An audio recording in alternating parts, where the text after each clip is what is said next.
All right, so we have just some basic HTML here, just setting everything up.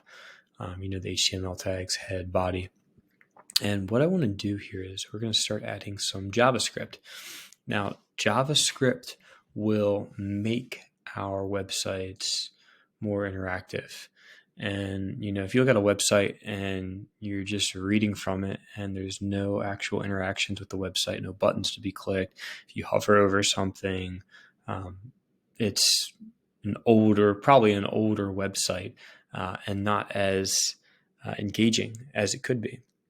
So we're going to learn some of the basics of JavaScript, some of the very basics. The two main things I want to talk about are how to actually use JavaScript to write to the web page, and then also how to write comments. So the first thing I want to do is inside the body. There's many different places that you could actually write the script, but we're going to use it inside the body, and you're going to write script and have an open, and then I'm going to also close it. And in between these two tags is where we're going to write our JavaScript.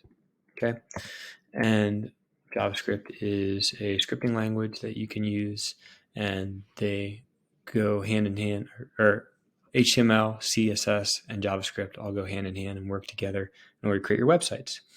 So starting off, let's say I just want to print to the screen. Well, the way I would do that in order to display output is, well, one way I can do it is to write document.write and then write whatever you want to it. So I don't know, I'll say hello. And then if I were to run it, see that shows up on the web page, hello.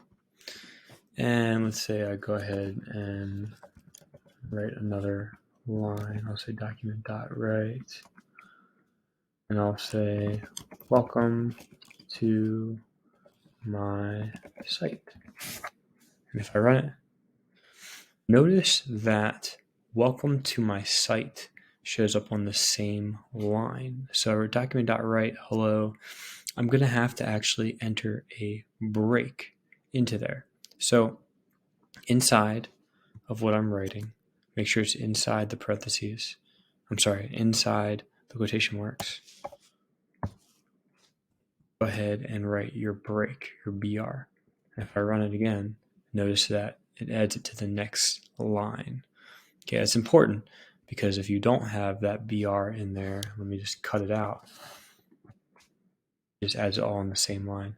So make sure it's inside the quotation marks. Check out what happens if I put it on the outside over here. You get an error. It's like unexpected. I don't know what you're doing. So it's important to actually put it inside here, inside those quotation marks. Okay. And maybe I'll add another line.